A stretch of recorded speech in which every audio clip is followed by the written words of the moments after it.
Welcome back to the B&B Podcast. My name is Jayden Boyce. Alongside me is Coach Bailey and two special guests for the first time in B&B history. We have everybody's favorite math teacher, Mr. Yaron, and then Mr. Gibson over here too. How you guys doing today? Doing well. It's not really the intro I was expecting, but I'll take it, I guess. I feel like I've earned it. Everybody in their minds always is like, oh, I can make a better pick. I can be a GM. Everybody always says that.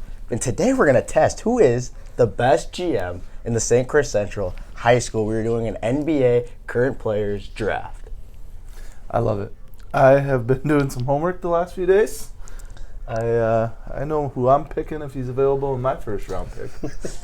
I mean, when it comes down to this, we're going seven players. We're going five starters and then two bench players. Yeah. Is that correct?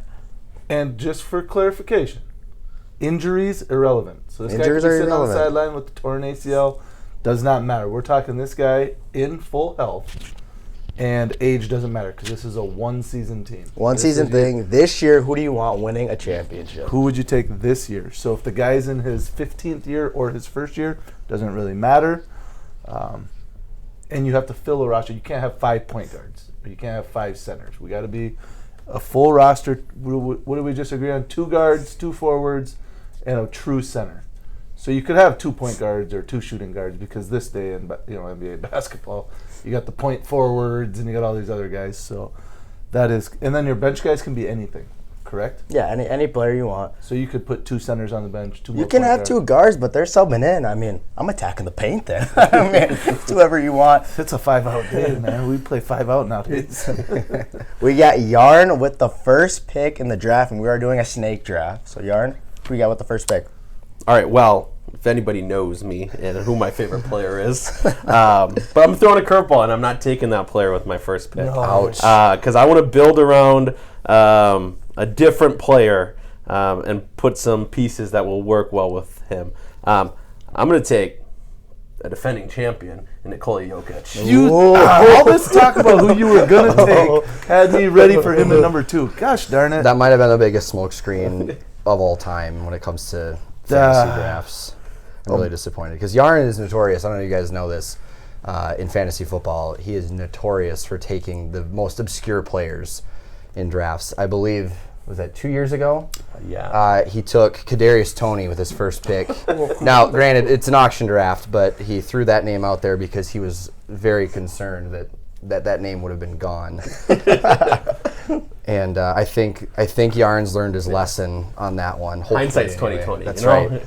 So Thought he had a ceiling. Obviously, that ceiling is I quite thought I low. was good. I really thought after the conversation we had this morning, going into the lecture hall or going into the auditorium, I really thought Nikola Jokić was going to be available at pick 2 because I thought you were taking somebody else. I thought he was going to take the Oshkosh boy. I think we all thought that. I love the Oshkosh I'm over here scrambling now. I don't know. I just watched my prized possession go off the board. I know. But I wanted a guy that's going to get me boards and get me points, can dish the ball. I mean, I think he's point center. I think we'd all agree if we all had I was going to take him with the first pick. I wasn't going to take him. Oh, you I wasn't either. I wasn't no, gonna take I it. was Yaron, you actually and I are on not, the same so- page. Well, we got a better understanding of the game, obviously. Well, Like you said, the guy does everything. So He's a walking triple-double. Yeah.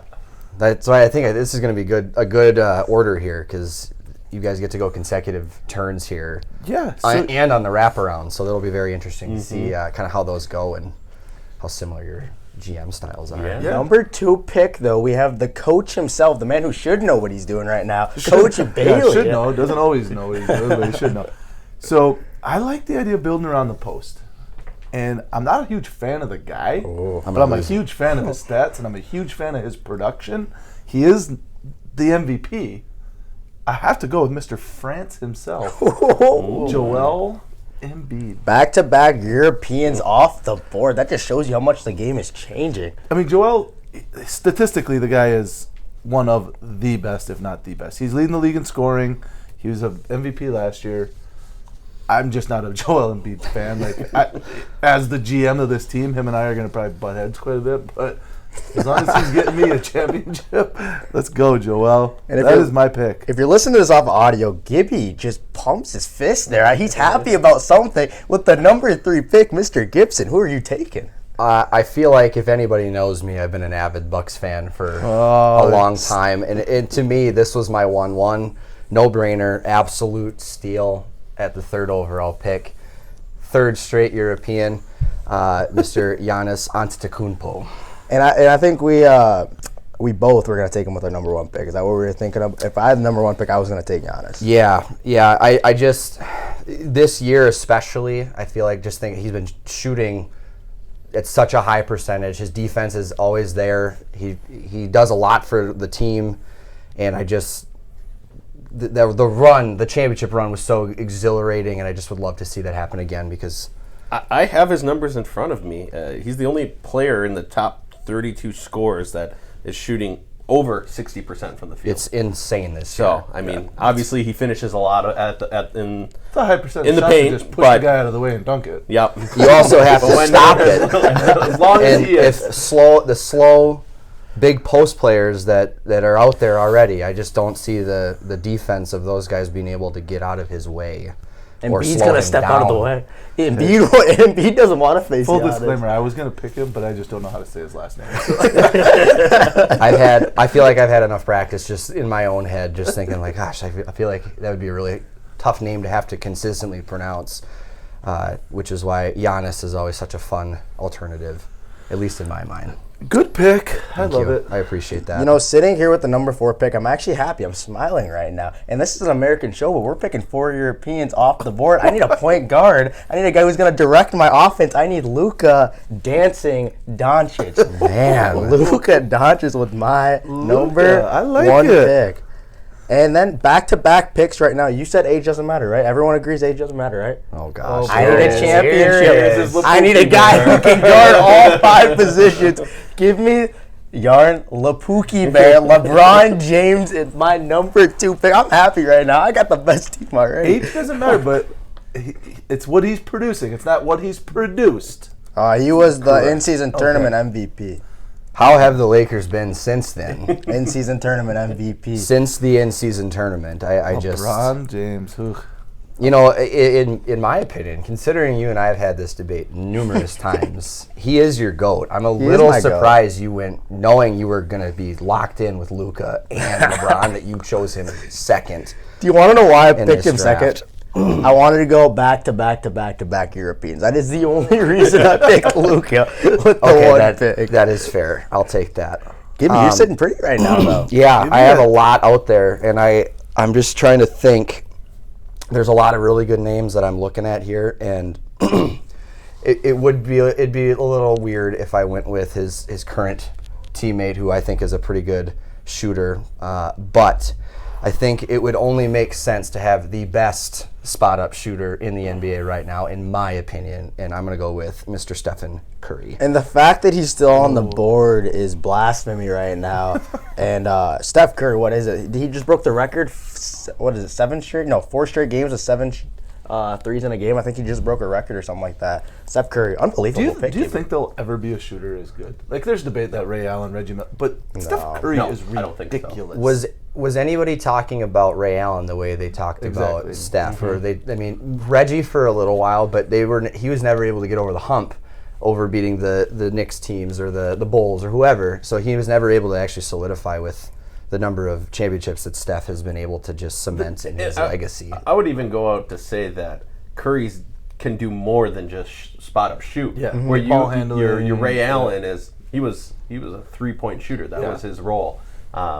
And to do it in the time frame that he did to kind of take that top spot I can't see it happening anytime soon. If it's And gonna happen. still be the best 3-point shooter in the world and have a top 10 all-time 3-point shooter as your running mate in Klay Thompson at the same time. Klay Thompson might be the second best pure shooter of all time. Like, Yes. he is a bucket if you leave him open. Yes, that championship run with the window, even before KD got there, was insane. You could not predict who was going to go off, and you couldn't leave either one open, and it was must-watch basketball. They were probably the most fun team that you weren't a fan of to watch for so long, just because of that fact. Wait, did they go back-to-back in 15, 16?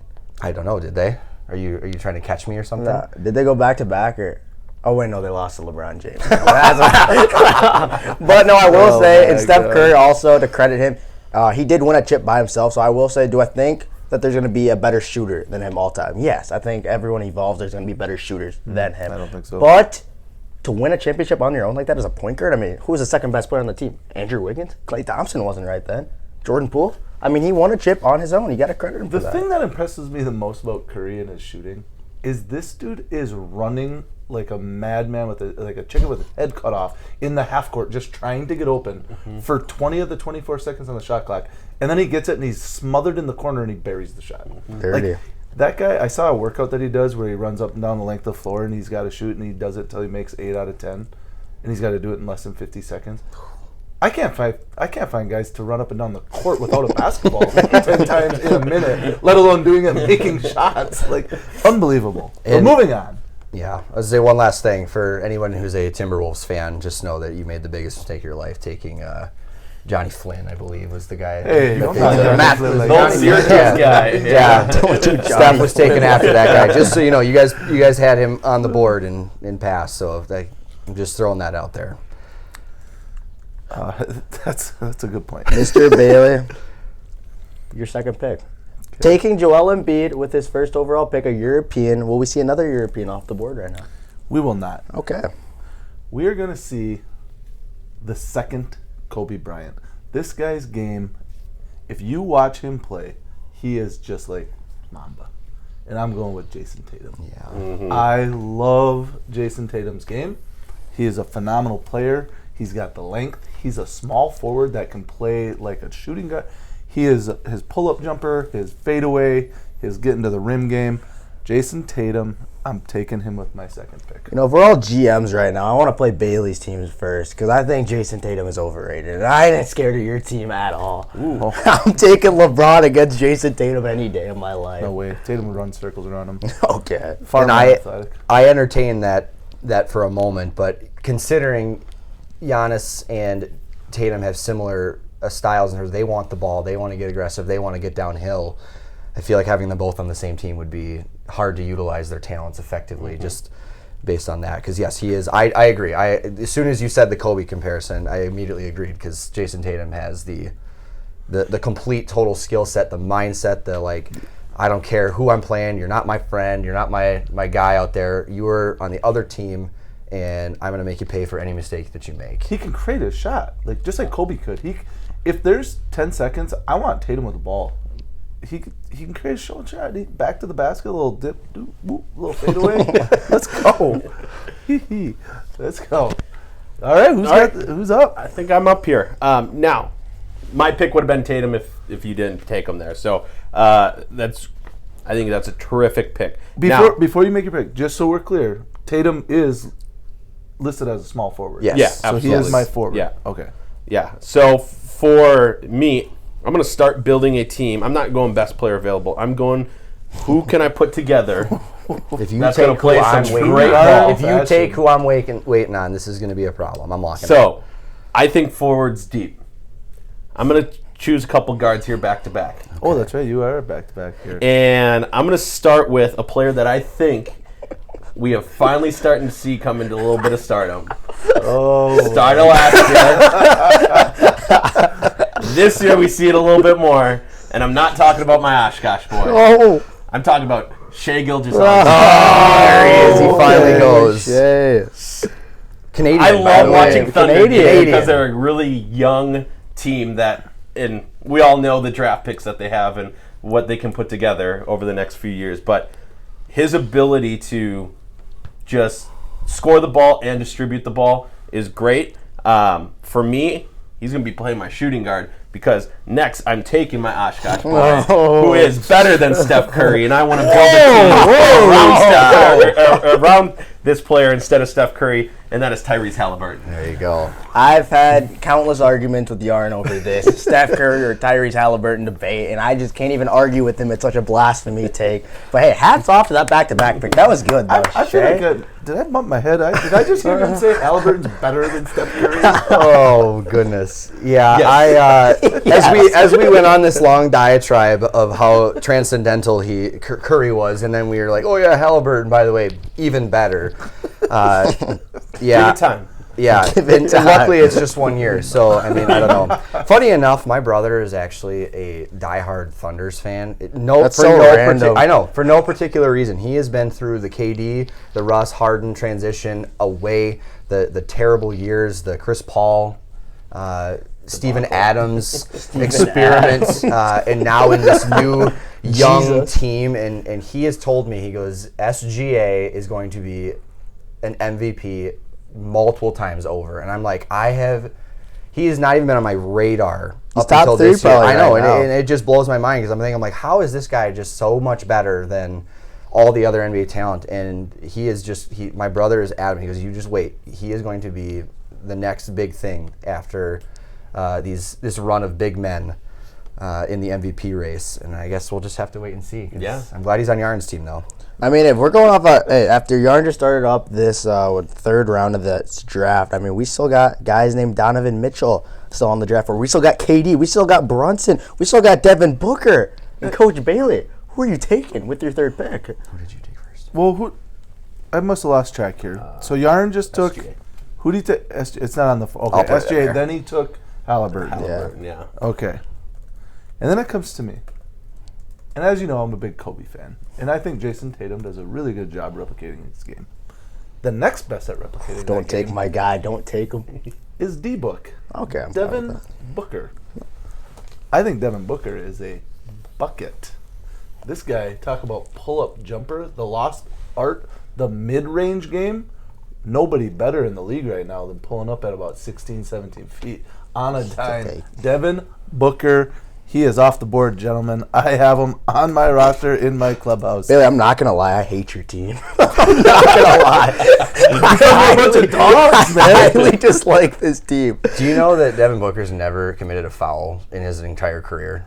What? You ever watched him? Like, he's one of those players that every time I watch, I get so frustrated because the guy literally, you look at him, he's like, I've either been fouled or if he's called for a foul, it's hands in the air, and I'm just like, buddy, relax, okay? you were definitely in the wrong there, and he's just like, I think back, Tim Duncan played that way in my opinion too. I feel like towards the end, he never committed a foul in the last couple of years, and it's just the hands and the palms up every time a whistle's blown. That just drives me crazy. How do you call a foul on the big fundamental, though? Well, that's what I'm saying. It's like the mindset just drives me crazy. So I'm glad he's not on my team. But So I love him on my team. whoever Gibby was thinking about is still on the still board, out there, obviously. and I think this is just when you talk about the thing that makes teams so hard to beat, especially in like a playoff push, the finals. When he doesn't have to be the guy, I feel like he's always had to. And he won a championship essentially by himself with a bunch of young, unproven people, and then left to go join the big lights out in LA. I think defensively, this is going to make my team so much more difficult to get to the rim on. Oh, Kawhi Leonard no.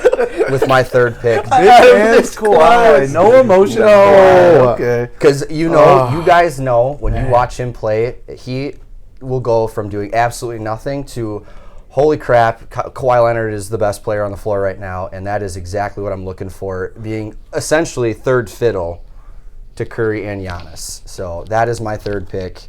I love the pick. I love it. I think Kawhi is one of those like just silent assassins in the NBA. Yeah. He just does his business. He plays great defense, and then you look and he's averaging over 20 points a game, Shooting 50%. shooting the ball very well. Yeah, and he's just one of those guys you kind of forget about unless you tune into a game to watch him. And then at that point, he's still just kind of being that silent guy on the court where at the end you look at the box score and you don't realize what he actually did. Yeah. He is a valuable player. I've said it multiple times. When this guy retires, nobody will know he exists. He doesn't talk to anybody. He has no social media. And we're talking about top 5 players in the league. Kawhi right now is playing like top 5 player in the league. I don't want him. You know, if I wasn't such a big LeBron guy, I was going to take him with my number 2 pick. Gibby, your team right now is looking very, very good. He just doesn't. And again, I got to watch Kawhi be like prime Kawhi because I watched every one of those Miami Heat Spurs finals where he took over that one, the last one that they had won, and then having the Bucks having to go up against him in the Eastern Conference finals the year that Toronto ended up going off to win their NBA championship. It was just so frustrating because like the guy just doesn't ever make mistakes. He's so clutch. He's so consistent.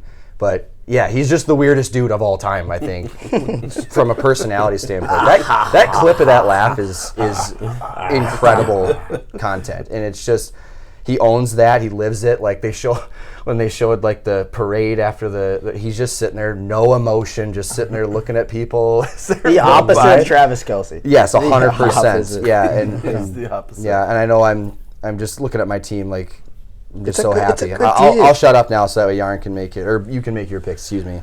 So back-to-back picks right now. I'm a little nervous. I'm about to watch my guy go off the board here. I gotta start looking. I'm still surprised this guy's still on the board. He loves playing with stars. Some people call him a snake. I'm taking him right now, though. Kevin Durant is off the board. He's just a sniper. I don't know how I don't take him off the board there.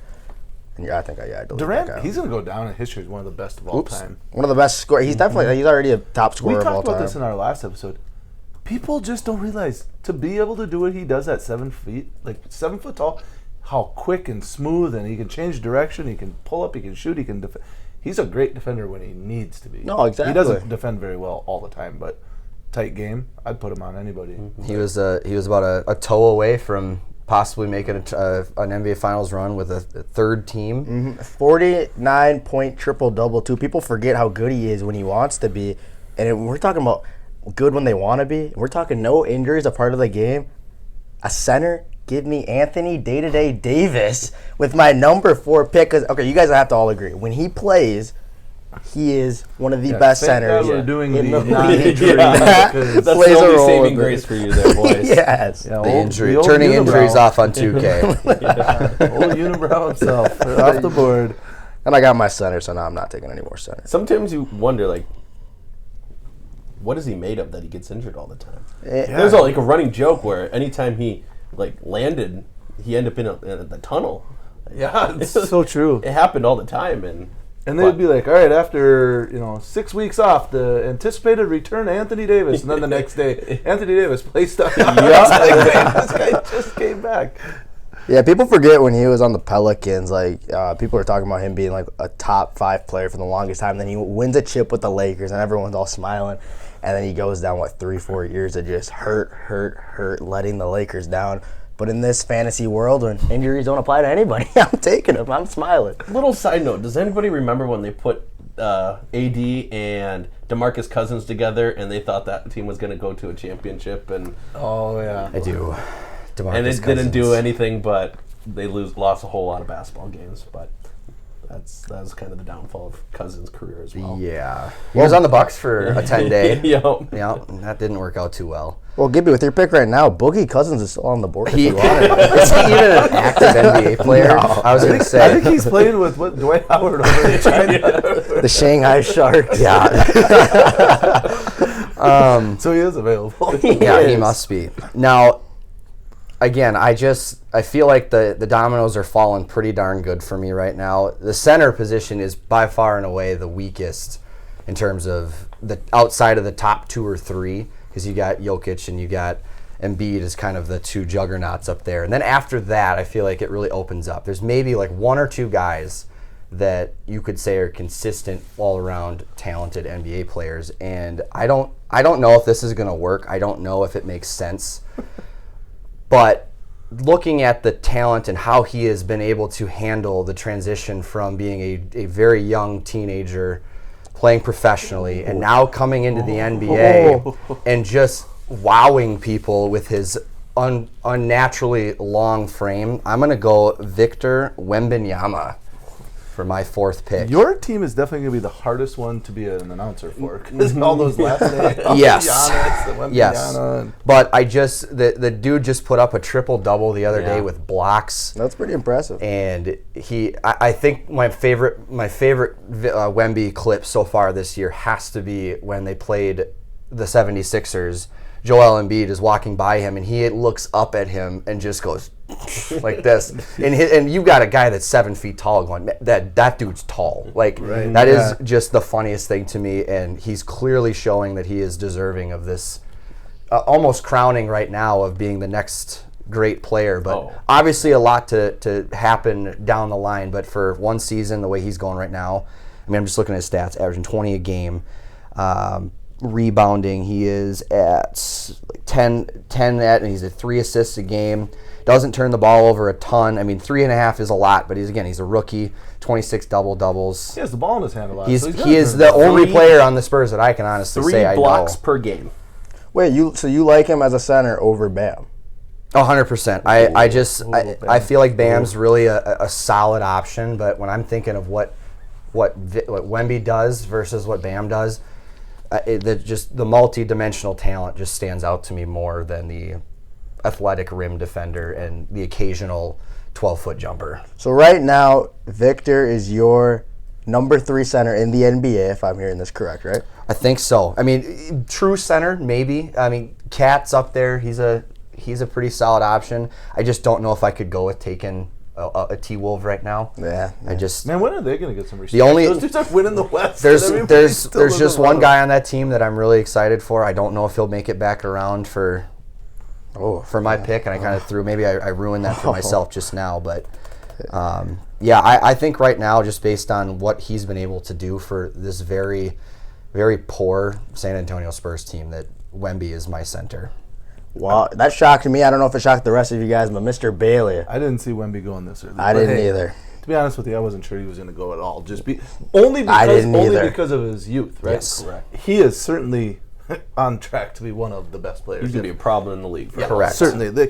Going back to what Durant does at 7 foot, he kind of does the same thing at 7'6". Correct. Once he has that transition of how Giannis had his frame transition of putting the muscle on and learning how to use his body a little bit more, But Giannis had no shooting ability Correct. coming into the league. Yeah, he has already proven that he can shoot the ball. Yes, he is a proven 3-point shooter. So that is definitely what was intriguing about taking him as my true center pick. I like it. Bailey, who you taking? The guy I'm going to put at my point guard position, I'm going to slide him over to the point. And good luck trying to defend the perimeter of my team. Because I got Tatum out there who's a bucket. I got Devin Booker who's a bucket. And I got a guy, Donovan Mitchell, at the point. Not only is this guy a bucket, he is an assist guy. He is not afraid to share the rock. And when it comes down to crunch time and I need a defender, you're going to have a hard time finding a better one than Donovan Mitchell. This guy's in the top of the league in scoring, assists, and steals. What else do you want from a point guard? I like the pick. What else do you want from a point guard?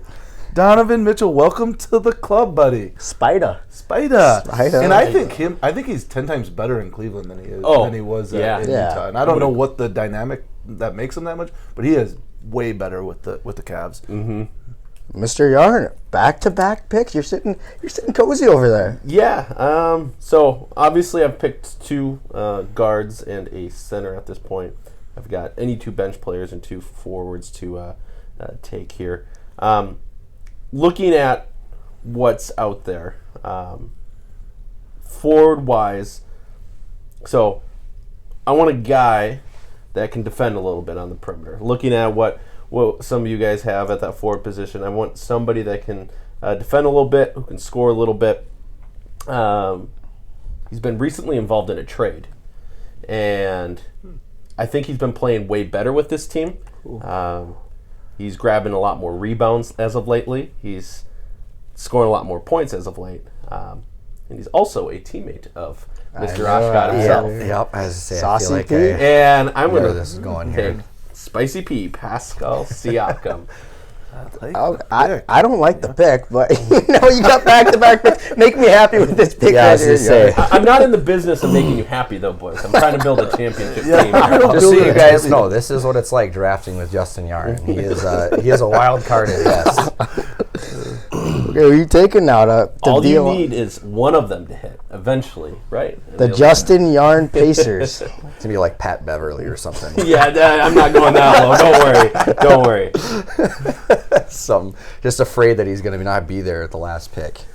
No, my next pick, I'm actually not going to fill in my second forward position. I'm going to the bench. Oh. And to the bench, I'm going to take a guy that I think, again, is kind of taken off a little bit here this year. He was drafted in the same draft class as Tyrese Halliburton. And been a little banged up, but again, injuries don't matter a whole lot anymore.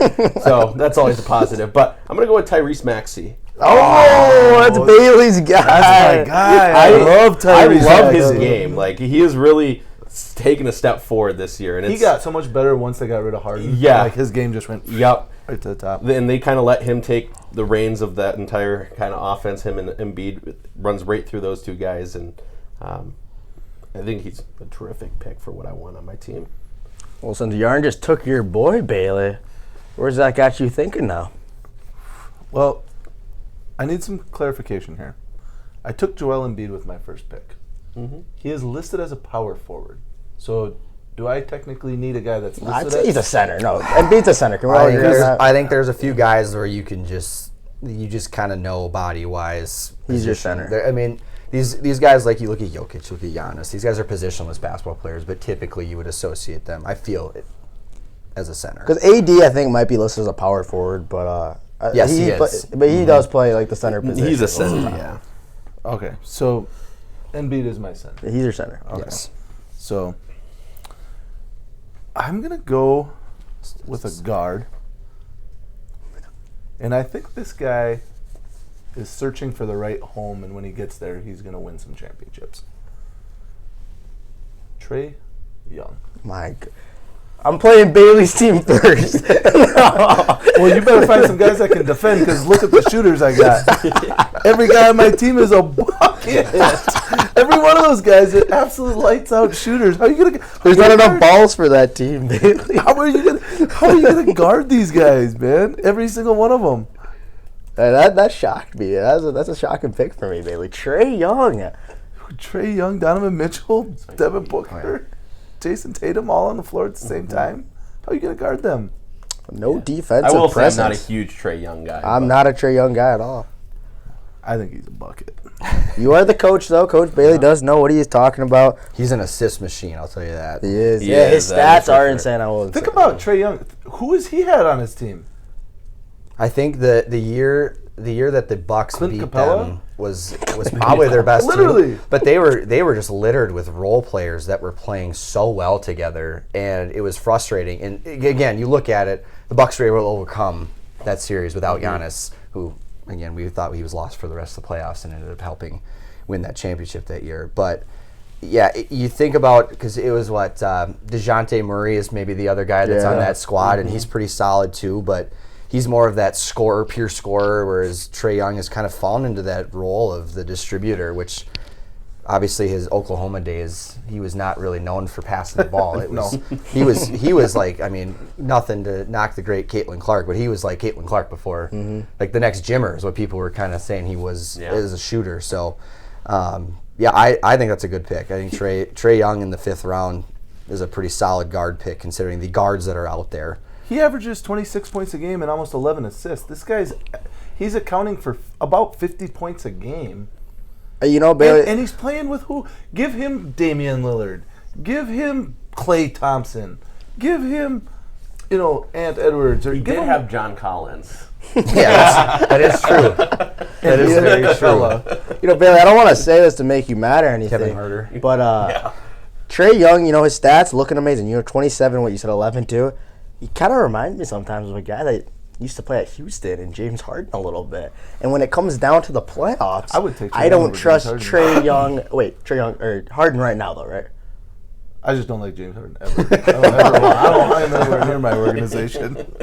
I think I've never seen a human being defy the laws of physics with his body composition around the trade deadline. It's insane, some of those pictures of trade deadline trades of James Harden, and he's magically in shape about a month later. It's pretty impressive. He lives at in and out, but Gibby, I don't think anybody took any one of your guys again. Nope. I'm just guessing. Nope. So I'm just I'm it. clearly in my own little strategy line here, and again, who knows if it pays off or not.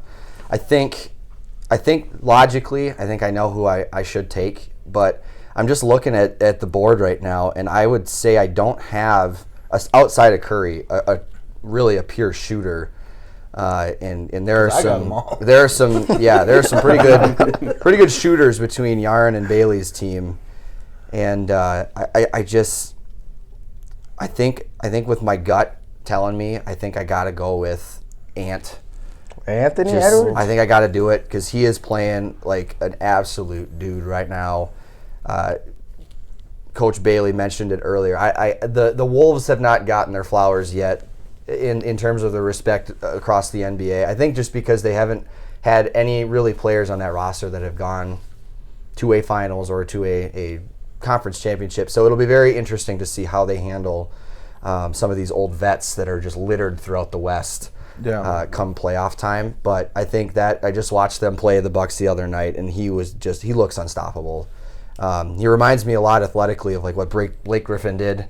When he came into the league, the athleticism was off the charts, and he's kind of grown into this role of being like a distributor on top of the uber athletic scorer. He can defend like crazy, which I'm apparently in love with my team. So I'm going to go Anthony Edwards with my fifth pick. Is that where we on the fifth round? Yes. How can you not like that pick out of Gibby? But you didn't take my guy, and Anthony Edwards. Yeah, I would have loved having him on my team. But I need a guy who, there's really no flaws in the guy's game if you think about it. Plays for the Clippers. He's their number 2, second fiddle to Kawhi. I'm taking PG-13, Paul George. Kids, don't watch this because it is PG-13, okay? And I think that finished out my team. I could put him at the 2 if I really wanted to. A lot of talk of PG going back to Indiana. There is. Here. And Indiana's going to be dirty with Tyrese, Spicy P, and PG-13. That's a nice team. I think you can't discredit Miles Turner, like what he's Miles Turner. Miles Turner, absolutely super underrated. And then going off my bench, I'm starting everybody off with the 6th round here. Bench players. I need another point guard. Luka's gonna get tired. I need someone to come in there quick, fast.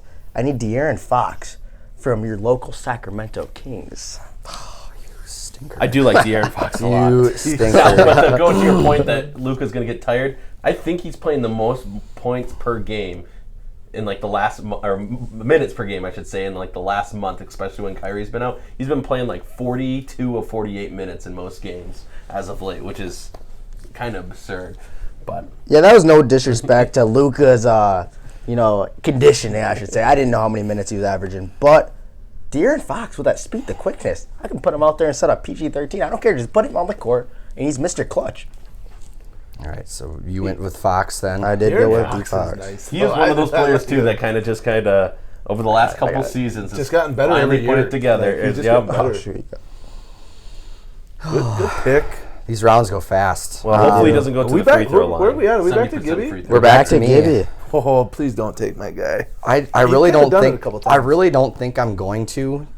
This one is more just recency bias, going back to last year, and just what I have seen out of him. This is a Wisconsin, not a Wisconsin Badger per se, but he was a Wisconsin high school product.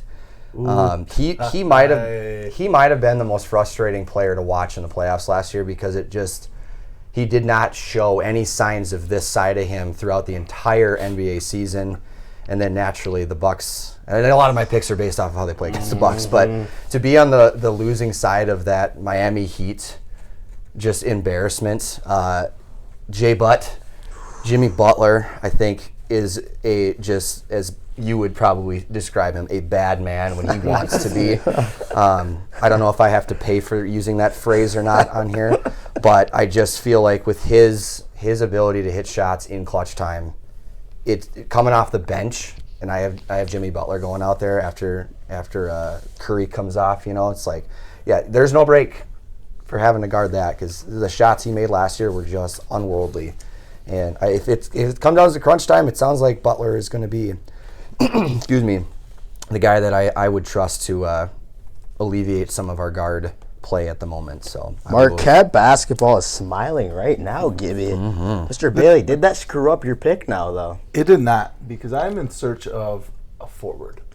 I got a lot of guys that like to chuck threes at the bucket. They're not going to make. It's not realistic to think they're going to make all of them. I need somebody that can rebound. I need a big. I need a post player. So why wouldn't I take the league leading Sabonis? Sabonis? 13.2. I was debating on him or Bam Amadeo, and I just did a little look here. Their stats are almost identical. Like minutes per game, shots per game, points per game. They are the same player.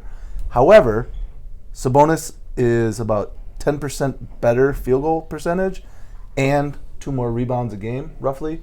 So I'm going with Domantas, if I'm even saying that right. Domantas Sabonis. And weirdly enough, he has been a triple-double machine also this year. As I'm looking here, he has 18 triple-doubles. Like that's for a guy that really isn't looked at as a true superstar, because he's not even the best player. Super underrated on his team. Oh, yeah. No, and I thought he was really good when he was in Indiana too. Yeah. And then he seems to have found his own here out in Sacramento, averaging 20?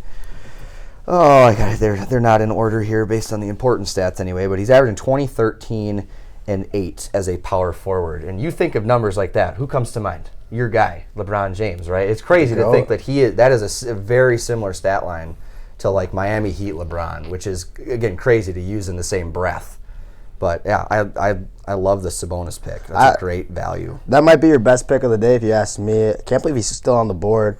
Mr. Yaron. Are you kidding me? There's a guard on the board still that is getting very disrespected right now. I'm still shocked. It will continue to get disrespected. Oh, my Lord. Yaron, who you got taking back-to-back picks? Well, I still have a forward that I need to fill into my starting lineup.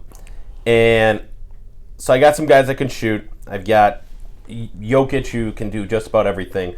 I want a forward that's going to get me in the paint a little bit more. And if we're on the same page, I think I know who we're disrespecting at the guard. I'm actually going to take his teammate. And I'm going to take Julius Randle as the forward. I almost took him instead of Sabonis because Julius Randle is nice. Yeah, I He mean, is. looking here, he's averaging 9.2 rebounds per game, 5 assists. He's a guy that Does he truly love basketball? I think that's a valid question. No, that is. He's nothing against your pick, Yaron, but he seems a very Josh Rosen vibes to me. I don't know if he truly loves the game or not. He just seems like he's just out there to collect it. He just needs to win some basketball. Well, I feel like that's part of it, but I guess I'll take your word for it. So you went Julius Randle. Yeah, Julius Randle. So wait, so then are we doing 7 guys then or 8 guys? Because this could be Yarn's last pick of the draft if we're doing 7. We are on the last round now. Last round, Did say okay. 7. Last round. Say 7. Now, I'm going to go out there. Get one of my out there picks. Can't wait. All I'm right? so excited for this. For this last pick. And if you know anything about me, I love my guys. All right? And this guy this year, he kind of showed a little flashes last year. He never had a starting role last year. This year he got it, and I think he just took it and he ran with it. Dante DiVincenzo. No, I'm just kidding. He's actually a former Wisconsin high school basketball player. Okay. And we kind of were disrespecting some of his teammates. Kevon Looney. But we are going to go with Jalen Johnson from the Atlanta Hawks. Oh, Jalen? Jalen Johnson? He went to, was he Kansas or Carolina? He was Duke.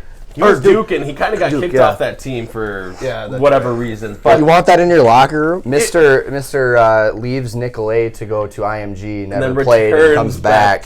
Yeah. Yep, that was But quite the fiasco. you look at what he's doing this year. He's kind of cut off on my sheet for whatever reason, but he's averaging like 15 points a game, like 7 and like 4. Whoa. For me, and he can play some defense. Like for me, that's a perfect bench guy that he can come up and play that role. Now he's not going to be the flashiest player. Obviously, there's guys I took him over, but I want him out there. But I think Jalen Johnson's that guy. I think he's gonna be an all-star in a couple of years. That is my bold prediction for Jalen Johnson. Good thing we're not doing this in a couple of years, but with Bailey's last pick. This is the first player I had to write their first name because you're just so dumbfounded by the pick, I feel like. My last pick, I'm going to grab another guard. And I'm surprised this guy's even available. I can't take... I was like, you know what? Jalen Brunson. This guy's top 5 in the league in scoring, 6th in the league in scoring. I can't take... How do you justify taking him over Dame Dollar? That's fair. I'm taking Damian Lillard. And you could tell by Gibby's reaction, he's not happy right now. That's just a steal in the 8th round. In the 8th round, Just a steal. Because everybody's talking Giannis. And then, like, well, I guess we took the best buck. We'll have to go on to a different team now. Dame Lillard. You find me a team that could defend Dame Lillard, Donovan Mitchell, Devin Booker, Jason Tatum, and Joel Embiid on the floor. Every one of them can shoot the ball. My team. Hey, Middleton's still on the board for you, Gibby. Yeah. I don't know if I'm really going to go with my guy Chris, who I've been very up and down on the last few years. But, looking it over, I'm not a Jalen Brunson guy either. I refuse. He gives a bucket. It's one of those things that he just is a guy on a team that doesn't have a lot of dudes. I know it's a lot of weird just isms there. He's got Yaron's guy. Well, I'm just saying there's that the Knicks do not excite me. I don't really feel like they are a legitimate serious contender in the East. Dante DiVincenzo has been their best player at times. Yes. That's all you need to know. Exactly. And when you're putting up, well, I got it up here in a second. He's top 10 in scoring right now, 8th, 27 points a game. But it just, to me, that doesn't really scream my team anyway. And as I'm looking at this, and as I've been really thinking hard about this, guys, because I know I kind of took a little poop on the Wolves a second ago, but if Cat's still out there, ooh, that's a good pick. As a true he is listed as a center, but he is a guy that can shoot the three. He can defend. He's just the perfect complement, in my opinion, to Wemby, he's the young athletic guy. You get Cat comes in there, and he's going to just be the 3-point shooting guy. Stretch the floor, give space for the guys that I have on my team, just based on the roster setup. Let his guy Ant go, do his thing. So I'm going to go with Karl Anthony Towns with my final pick of this draft. Did he set a playoff record or something with 3-pointers made recently or something? I want to say he had a significantly high amount of threes. He had 10 of them in a playoff. Yeah. Something crazy. I mean, you got a guy I'm looking at he's shooting 44% from behind the arc this year, which is insane for a center. He got 62 this season, right? He had a 60-point game, didn't he? Yeah, he did. Yeah. That was kind of the same stretch. He had 60 points at the end of the third quarter, and then they did lose that game though, which was kind of disheartening. But yeah, he has been consistently just very good. And now he's got those guys, that young talent. He's throwing Rudy Gobert on that team. He's still standing out. So that to me is worthy of my final pick of this draft. Ending off the whole draft, I should take Jalen Brunson. I'm not taking him. And the disrespect to Jalen Brunson is dirty. But I'm taking a guy who brings a lot of energy, plays the power forward position. If he sees a cheeseburger, he's probably going to eat it. He likes fried food because that's why he's living in New Orleans right now. I'm taking Zion Williamson with my last You're drafting just to sell tickets. You're not even trying to win games. You're just trying to sell tickets. Look at this washed-up team. He's got James, he's got KD and Anthony Davis, and then you're throwing it garbage, man. Hey, can we put up no injuries too on the board when Tack puts that up? Yes, we have to make sure. I think just for fun, we should pick a coach. Yeah, just for fun. And there are some good candidates out there to we can choose do from. it in a coin flip to see who gets picked first. I know who I'm picking for a coach. Well, unless we just want to keep the snake going, considering Boyce had the last pick, we'll run it back one last time. My Chromebook is dead right now. You went with who was your last Zion. pick again? Oh, that's right. Zion. How could I forget? Didn't charge his Chromebook. You Tell know, who the student is here on the podcast. yeah, mine is at a ripe 92% there, Jayden. I'm So same. Yeah. You know, a lot of people would say, Pop right now I could take a guy with my team, maybe Mike D'Antoni. Would that play a good role? No, I don't think so. I'm taking a guy who I think is the best coach right now in the NBA, a guy that won a chip with not a ton of talented players that many years ago. I'm taking Steve Kerr. you son of a gun, you. Taking That Steve was my Kerr. guy. Great guy too. I just love Steve Kerr. Jayden, you just made this a lot harder for me now because You can still take Doc Rivers. I don't think I'm going to take Doc Rivers. I'd honestly take Adrian Griffin at this point over Doc Rivers based on how they've been playing lately.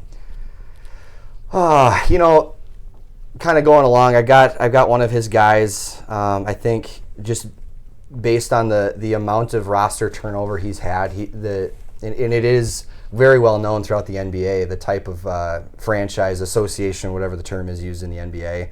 But Eric Spoelstra has got to be considered one of those all-time great coaches because of the ability to turn over a roster after losing LeBron and D. Wade and Bosh and all those superstars, and then to come back and take a team of relatively young talent last year that didn't really have a lot of playoff or a tournament experience, finals experience, and almost pull off the unthinkable, a play-in team winning an NBA championship. So I'm going to go with Coach Spo. And he didn't go. He went back to back, didn't he, to the final? No. I don't believe so. Well, he went to four straight. Oh, wait, yeah, I'm thinking. Four straight. They lost the bookends of that run to Dirk Nowitzki, and then was it the Spurs, I believe, the second time around, if I remember correctly.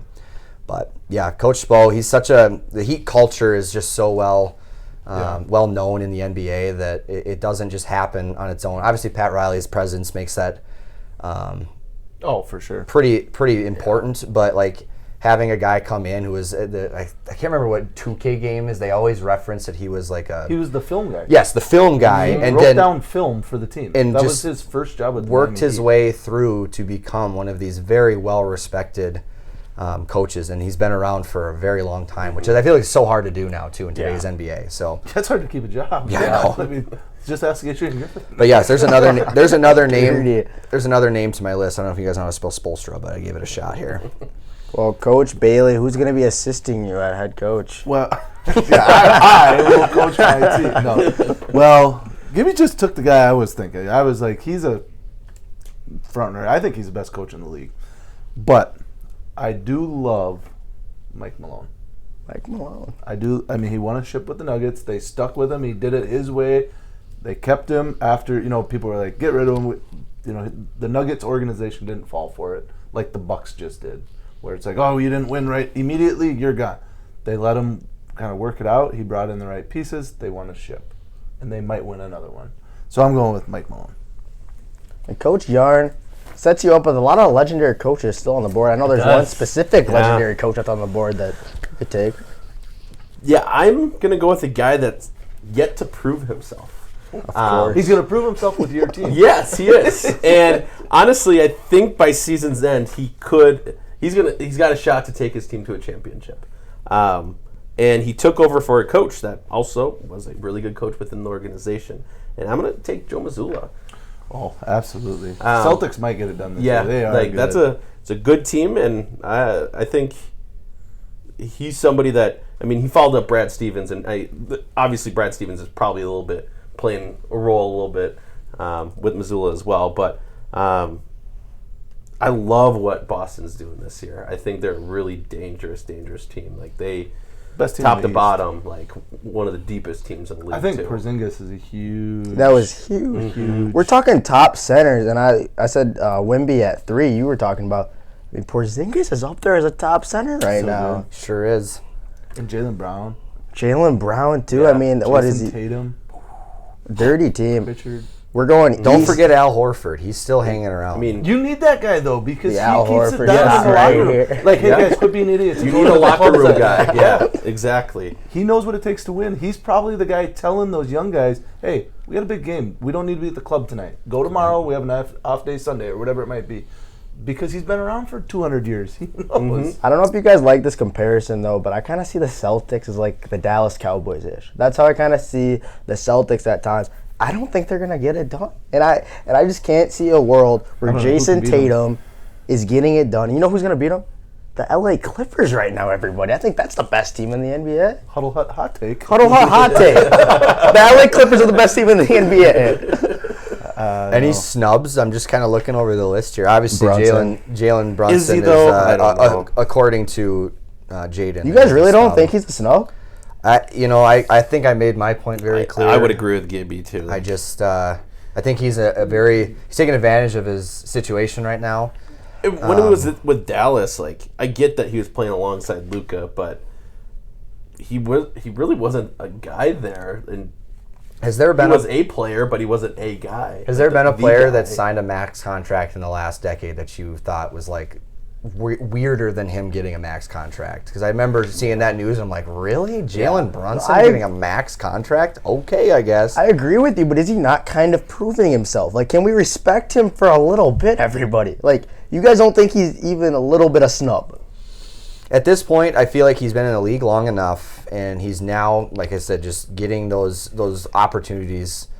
He doesn't really have a lot of talent outside of him and Julius Randle, really, and they shipped away some of their core guys. They don't clearly don't think they can win with the roster they have now.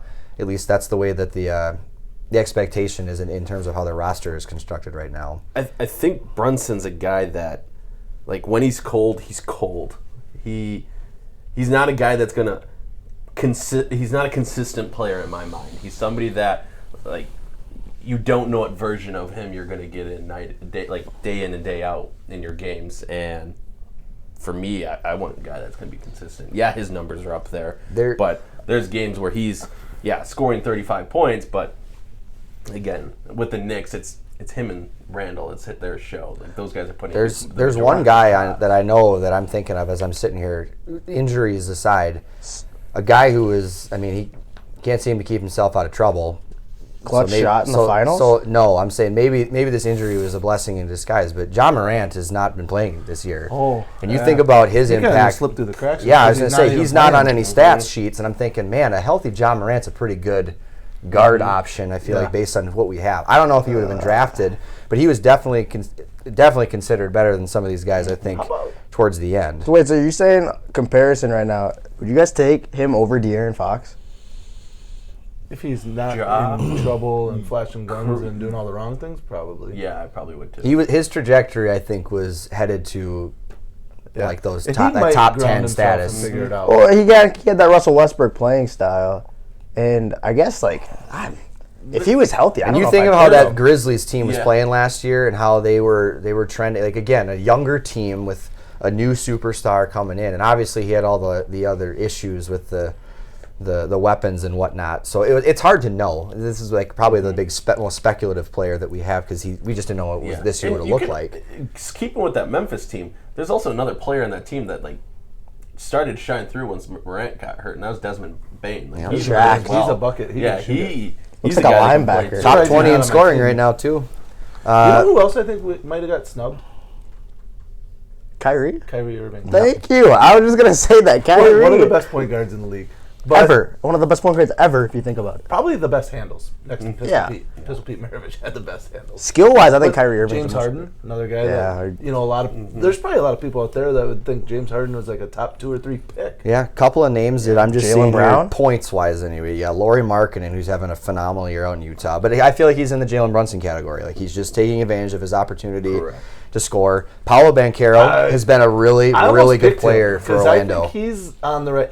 3 years from now, we're going to have this draft. He's going to be a first rounder because he is going to be a dog. I believe he made the All-Star team this year. So and again, the Magic were at the top of the standings that first 2 months. And they're running with the Wagner brothers out of Michigan too. So it's interesting to see how that season's gone for them. You got DeMar DeRozan's another one. What about Jamal Murray? Jamal Murray in the playoffs last year. He was a hard guy to defend last year in the playoffs. Yep, and he's a guy, too, that, again, injuries, so you don't see him at the top of leaderboards, and you kind of look at the top 50 is littered with players we did not pick, scoring-wise. Because you got a Tyler Hero. He's been shooting really well this year. Cade Cunningham. Yep. I was going to say Cade Cunningham. Upside. Yeah. I mean, he's just playing in garbage. Brandon Ingram, DeJounte Murray, the Bridges boys, they're not obviously brothers, but McCall and Miles.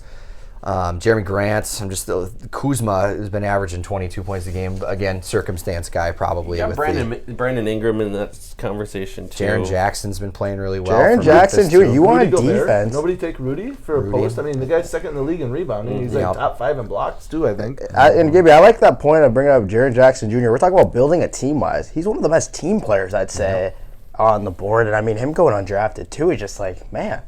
He can be a frustrating player to watch, though, sometimes. Is Draymond Green a snub? If you're going a full team of 10 guys, though, listen to me. He knows his role, and he does it. I mean, a lot of these guys we took are all like... He also likes to get suspended, Does he extend beyond that role at times? Because I feel like he's got to be he's like the heel of the league. Everybody hates him, and if he's on your team, you're really glad that he is, but you probably get really frustrated at times. You're like, dude, you're out again for trying to kick somebody in the crotch. Like you can't honestly expect nobody to see it. Grayson Allen, remember that guy when he was with Duke, how cheap he was? He's crushing it on the Suns right now. He's been really good for them too. So you know who else I think kind of got snubbed? But probably only because of his youth. 3 years from now, he'll be a first rounder. Chet Holmgren. Yeah. Like he's a rookie, so I mean, in a way, Was there a more unfortunate player to follow you into your first year officially than Chet Holmgren having to be in the same rookie class as Wemby? Yeah, because Chet's this really lanky, 7'1", very skinny, athletic player. You got the 7'6" guy coming in. It's like, well, I guess I'm not as crazy looking as I thought, because everyone was talking about Chet for the longest time, but again, that Thunder team's going to be scary good. 2-3 with years SGA, from now, and you got they Chet. probably have 7 more Josh first Giddey round on picks that this team. year. I can't remember. They had like 30 picks over the next few years. I mean, their management did a really good job. Jalen Williams, he's a good young player for them. Yep. Kenny Lofton Jr. going unpicked, guys. So here it is. Rosters. Are we going to post this? I mean, obviously anybody that listens to the podcast is going to know whose team is who. Or are we going to post this outside tax room without our names attached? I think without. Oh, I like that. Yeah. Because somebody that doesn't have a clue is going to be like, "Oh, Boyce, my boy," and vote for him, and they don't even. That know he's doesn't got happen the at order. all. What can I say? To the two people that might be like, "Hey, Boyce, that's my guy." The blind resume vote's always an interesting one. So I'll be curious to see how that goes, because if you take the names off, I bet you there's going to be some pretty heated debates this next week. I feel like in the high school, I'll be very curious to hear how that goes. Yeah, if we're talking my favorite team besides myself, being unbiased, I will have to say your team, Gibby. You took a lot of guys I wanted. I didn't like you right in front of me because I was really praying I was going to get some of those guys, and you took them right from me. So Gibby, if I had to vote for someone other than myself, I might vote your team. That goes a long way. I really appreciate that. I feel the same way about Yaron. He took Jokić. I was going to take Jokić, and then he took Tyrese Maxey, who I was thinking I was going to get like late last round or something. Tyrese Maxey is nice. It's very clear. It's very clear there's different strategies going into this, and it was very fun to have the two of you paired up, and then Boyce and I back to back as well. So I think that the draft complemented itself very well also. But my team, we're gonna live and die by the 3. everybody I drafted, like I had a certain box. If you didn't check it, if you can't hit a 3, I ain't got no spot on my roster. Giannis is shooting 25% from 3. It's better. My resume was just 60% from the line. Be old. No, 70. You gotta be an old guy. I'm a veteran guy. 1 season left. I like experienced guys coming into the playoffs, especially. I really wanted Kawhi Leonard. That was the one pick I really wish I may have taken in the first year. Wait, where would you guys have taken LeBron? Let's be honest. I would have not have taken. I don't LeBron. think I would have taken him for a while. I mean, realistically, I would not have. I'd probably take what's that guy? Yuri, or what's the Rui. Yeah, I would have taken him. Rui Hachimura. Austin Reeves. Austin Reeves. Austin Reeves before LeBron. Pat Bev. So as we keep going, are you guys like? I don't know at the time. I'm good. I should probably get going here pretty soon. I got some stuff to get done. Got a big game tonight. Can we hit a little local section real quick? Should we give out some awards for the week? Let's give out some awards right now. I don't know. I didn't tell you guys this, but we got 3 awards we like to do. We like to do the bad man player of the week. The Any most sport, anything. sport. It doesn't even have to be a sport. It could be your local congressman. That's something really nice, and you could give him the bad man. We love the Premium Waters play/moment of the week. That's another one we like to do. And then the last one, everybody's favorite, the Marco Septic crap moment or player of the week. You know, if you guys want us to start off, we can. You guys can start off though. This is kind of the spotlight now. Yeah, I'm gonna need a second to think on this. We'll let the pros go first. You want to start with bad man? I was gonna start with the Marco Septic. Okay, Marco Septic. Let's go. No, actually, do you want? We started with Marco Septic last time. Okay, let's switch it up, bad man. I'm gonna go bad man. And he's local, and he's a high school student. Oh. I have to give my bad man of the week award to Noah Newsbaum. No one knew. Yeah. This guy That's a good one. 8-1 wrestling with a broken hand. This guy went to fight for his team to win, and just you see him around school. He's just kept his spirits up. Obviously, that's a tough spot to be in for him, and he's having surgery today or had surgery today, and he's always. Last night I was watching the girls' live stream. Pretty sure that was him front row there at the girls. Mm-hmm. He's always front row at our boys' games. He's wrestling with a broken hand. He is everywhere, supporting everything, and just a tough break for him with that hand. I'm giving it to Noah Newsbaum. I'm going 8-1 with a pro. That's crazy. Most kids wouldn't even think to go out there. And I love that pick. Emotional end of the season for him. But my bad man, player of the week. I was going to give this as a moment. I'm giving it to Caitlin Clark. You stole that one right out from me. Can't give the new guy an easy one either. Man. I'm going Caitlin Clark because 49-13 in a game is obviously insane. But to break the record, and did you guys all see the shot she broke the record with too? Yeah. From the logo with confident 8 straight points for Iowa. I think the shot clock wasn't running down. There's plenty of time and a half. She just pulled. And if I'm talking like best players I've seen in person, I know obviously like men are more dominant and stuff, but skill wise, Caitlin Clark is one of the most exciting and best players I've seen in person. Caitlin Clark, check in the mailbox. You got a bad man award coming to you. She's got a whole shelf full of these. I think she's got a couple got a good- awards. She's crazy good. It's not even fair. It's not. All right. Well, you stole mine. You can piggyback if you want. No, I feel like I have to respect the process here. I feel like with the Super Bowl having been last weekend, and the Chiefs winning again, first time back to back, and was it 19 years? The comparisons now that Patrick Mahomes will start getting over these next few years. He is doing more than what Brady has done at this point of his career. So my bad man of the week? I'm saying that right? Yeah, of the week is Patrick Mahomes, as he is now dangerously in consideration for greatest player of all time And in the me and NFL. Yaron both agreed that he's second best quarterback of all time right now. We both agreed, and I gave a little preach, a little sermon about why he is better right now already than Joe Montana. Yeah. I think we had our conversation. this guy has been. Think about this guy. You guys know, like, I don't know how your brains work. Mine works like when you say years like 2015. That doesn't feel that long ago. Do you guys know what year he was drafted? 2017. That is not that long ago. No. He is already being talked about as the greatest NFL player of all time, and he has only been in the league for about 8 years. Yeah. Mm-hmm. And the guy can't make any. He doesn't miss any throws.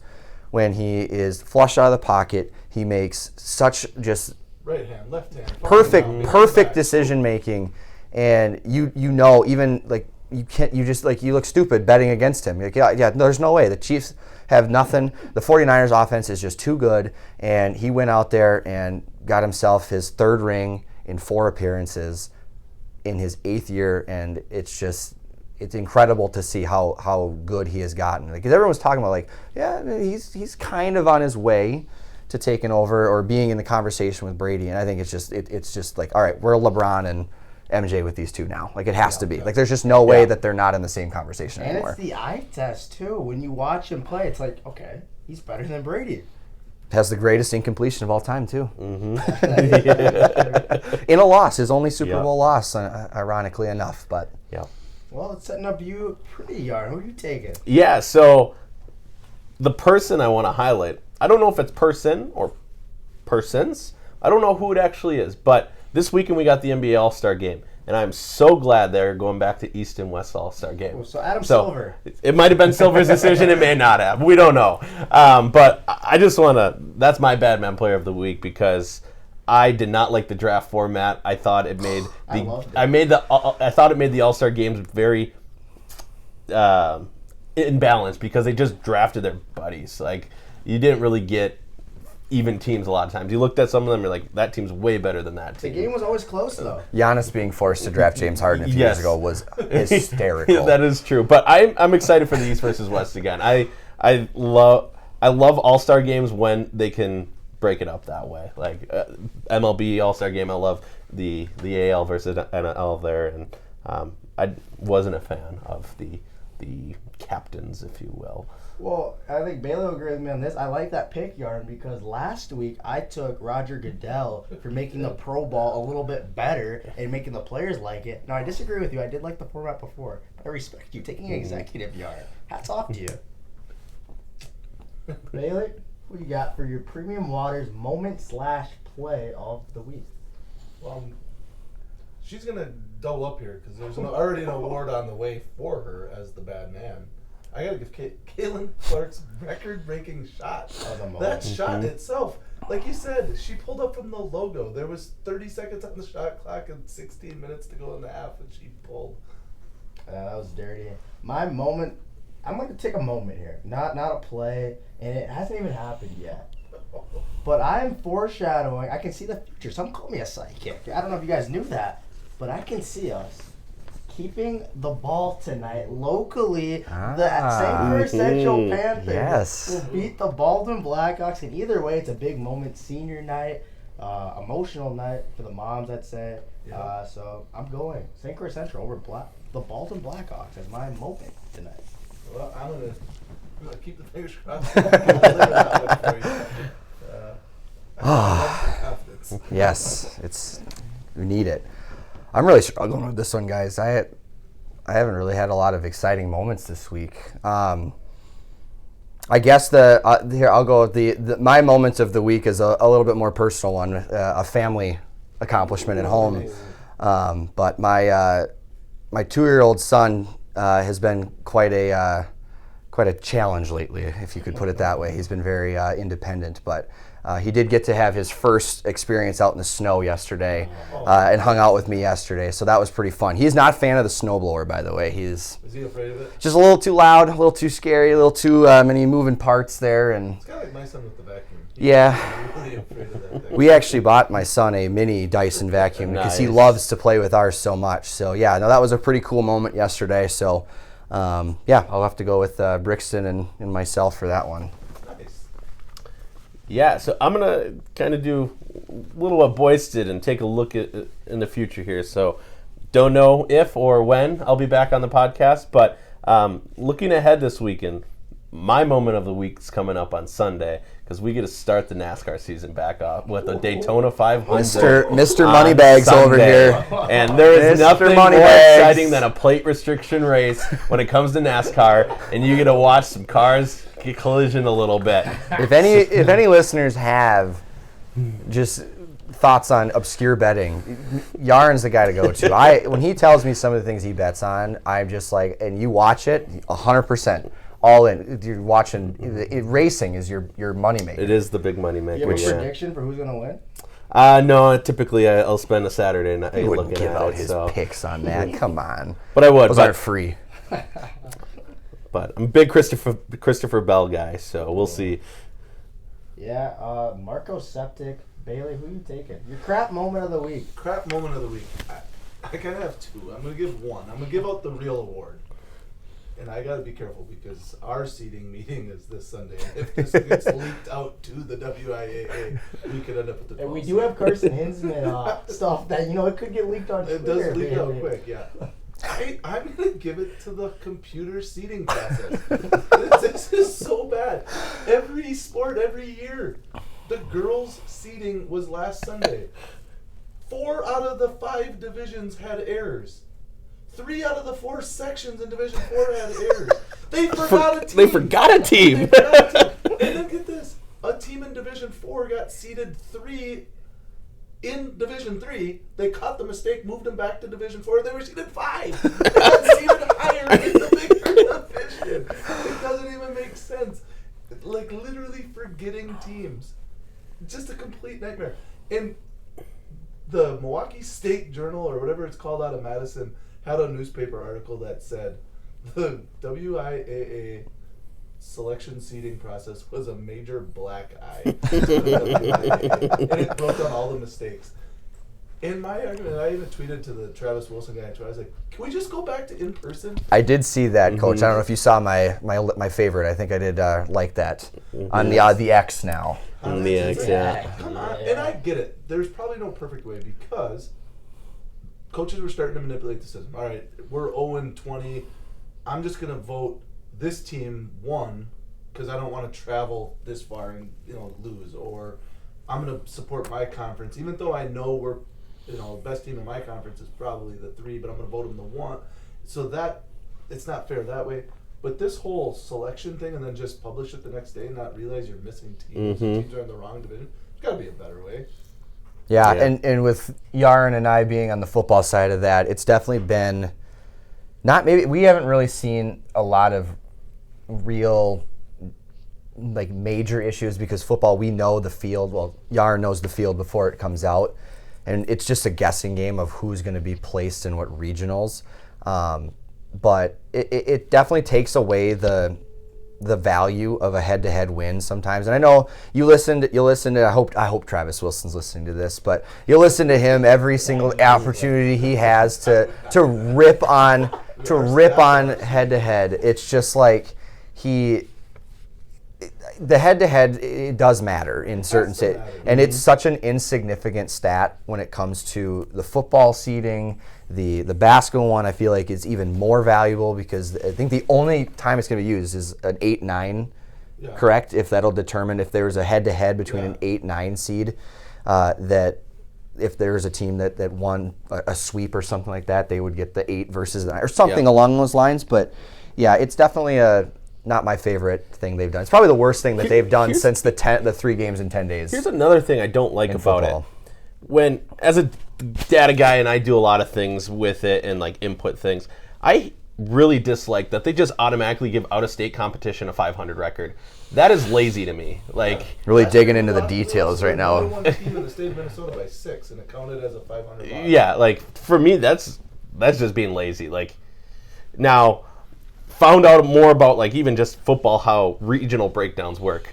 There's no rhyme or reason to do it. They just designate these 2 girls behind the desk. Just go break up this Division 4 into 4 regions. Yeah, 2 seasons ago, that was when Columbus got put in our regional. If you guys don't know where not Columbus like over by Marshfield. We're talking Columbus down by was it Madison? South of Madison, north of Madison, something like that. They were the 1 seed in our regional, and we had 3 teams had to travel down there from our area to play. It makes no sense. Well, what year was it that Northwestern was 10-0? That was against Stratford. And the team that was 9-1, Cumberland, who they had beat, got the 1 seed. Yeah, yep. That was last year. So, anyways, not to beat a dead horse.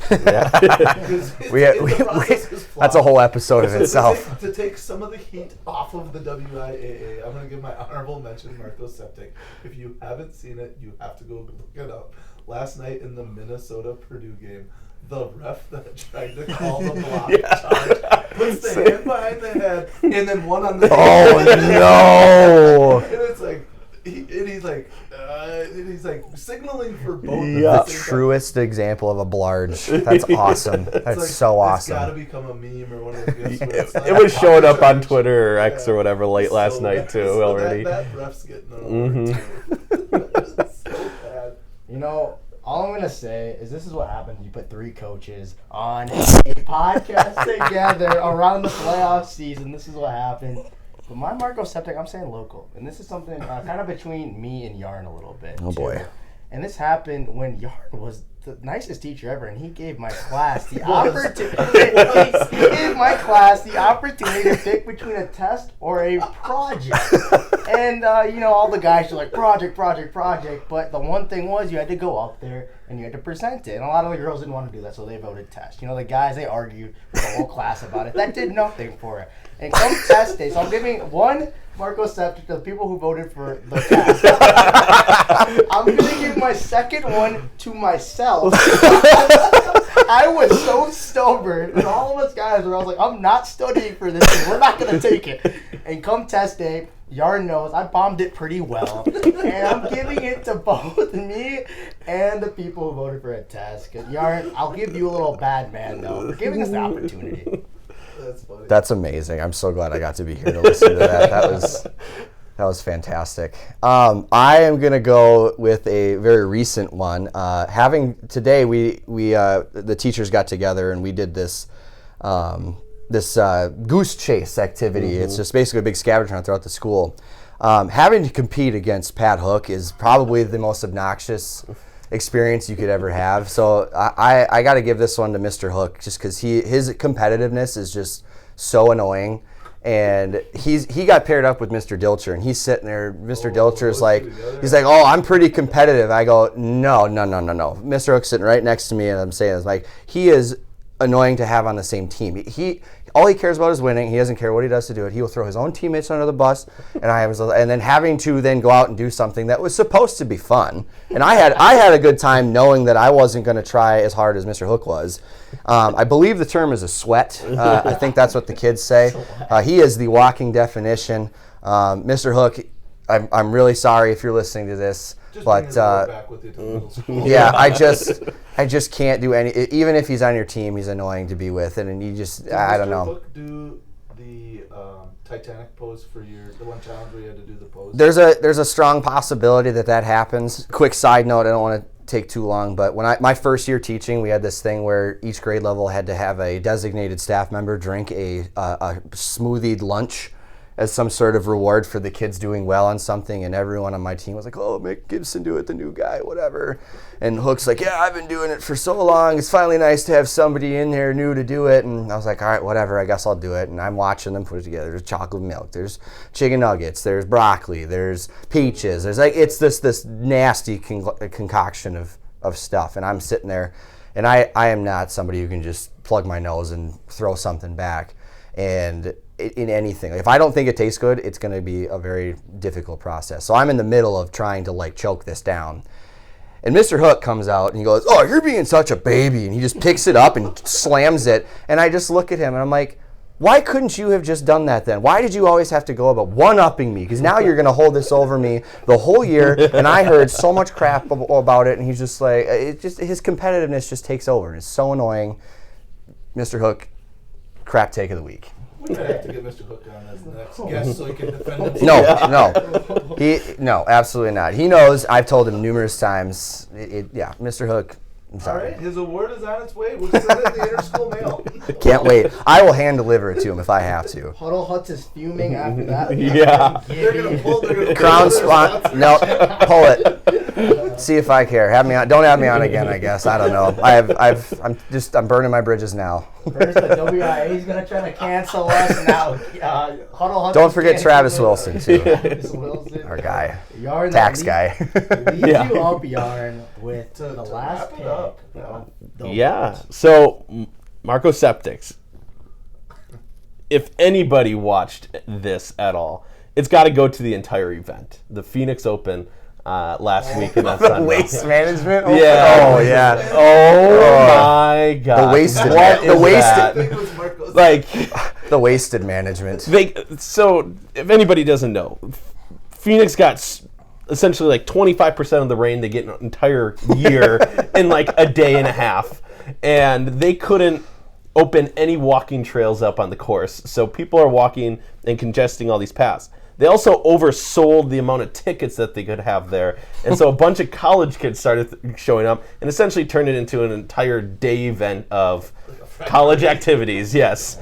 And I mean, you saw Zach Johnson all over the place, and Sung J M and a few other guys be very vocal about it, and they were like chanting and yelling at golfers as they were approaching for their shots, and It was like Happy Gilmore. it was something guys out in of the a trees movie. yelling things at him. Yeah, it was bad. And like just snakes with cups going everywhere, and yeah, it was. I love a good cup snake. Yeah, that's but- always fun. It was good. All the clips of like people falling. It's all, yeah, and it's And the way that their course is designed, like the gallery areas were on such slanted, like it was just the Yeah. expectation. It was like stadium style. You sit on the ground. You got these guys that are just struggling to get up the side. They're slipping. They're getting up. They're taking their shirts off. They got mud all over themselves. Was there a hole where they all started throwing their drinks Yeah. onto the... And this is an event that is just coveted by golf fans Yeah. year round because it's the first one big major and it's the one where Yeah. you get to just be a clown the whole Yeah. weekend and there's no consequence. Yeah, Wait, that the real one? golf Is it etiquette. hole 16 that like they Yes. like, took the beer? Yes. yep. Yeah, because having been to a PGA event over in the cities, the 3M Open, it is a completely different environment there compared to what the waste management is open. So yeah, and then having to turn patrons away for weather related issues Yeah. was a pretty good cover. So yeah, it's a great pick, Yaron. Well, you guys got anything else you guys would like to touch Tyler on? and Williamson, closing statement? Tyler and Williamson closing statement. This is the statement, you go out and you just say something that people are going to remember. Like I said, mine was the Niners were going to win the Super Bowl. So you kind of close out. And for me, or do you want to, you start. I'm just, my closing statement today, Williamson and Siler and Williamson, we don't know. We'll get I should know this. Ron is my assistant. Is senior night. It is senior night tonight, so I think everybody should come out and support. Show our love and appreciation to the 8 seniors we have on the varsity basketball team this year. You guys got any specific shout outs? Anything you guys like to close out with? No, I'm really glad I finally got to come on. Jayden and I had this kind of brainchild a year ago, heading to Milwaukee. We were in a van for about 8 hours together. So yeah, it was a trip. That's to say the least. But yeah, I'm glad that Jayden was able to find a co-host that could meet his schedule and get something going. So I'm really glad to have my first visit on. I will not be able to make it tonight, unfortunately. I was planning on being on the mic with you tonight, but I got called into action. I got to head over to Menominee, do a boys game tonight. So, but best of luck, Coach. I think you guys are gonna Thank you. rise to the occasion like always against the Blackhawks and It's always the wild card, a game day without school. the classic records get Routine. thrown How many out of my game, guys but still haven't woke up yet. Yep. still laying in bed. hope they're all up. Yep. Shoot around here in about 45 minutes. That's so right. they better hurry up. No, thank you. I appreciate it. It's gonna be, it's Baldwin. It's always a good game. records get thrown out, right? Aaron, you got anything you'd like to say? Yeah, I can say I'm also a powerlifting coach. We got state powerlifting coming up in a couple weeks, so we'll be over in Cheer, Appleton. cheer. We got 5 actually got to go to a last chance qualifier here on Sunday. Hopefully get one more there, and then we'll have nationals in Baton Rouge, Louisiana, at the beginning of April. So who do you have going to state? Because we've had questions about this on podcast. We just don't know. Who are your state qualifiers? So currently our state qualifiers are Patrick Downs. He's our only male state qualifier. And then in the females, we got Carly Sika, Jordan Heinrich, Faith Bonzi, Cadence Trudell, and then Megan Wilkie's hoping to qualify here on Sunday. And then for nationals, Patrick, Jordan, and Faith have already qualified for nationals. Excellent. In Baton Rouge. So. Everybody, that is all those national qualifiers and state qualifiers are all bad men. I got one more closing statement. And I hope Mr. Whitaker and Mr. Newsbaum are listening. We should get a fan bus for the Nationals down in Baton Rouge. The day off of school, we all go down together. That's a proper send Louisiana's off. fun, man. Yeah, I'm excited. Yeah. You probably can't get any food there because Zion's probably eating it all. Well, my closing statement is, I love having you guys on. We're going to have both of you guys on another time this year. It's been a fun episode. But my closing statement is, Team Boyce all the way. Thank you guys for watching. I guess- Good night.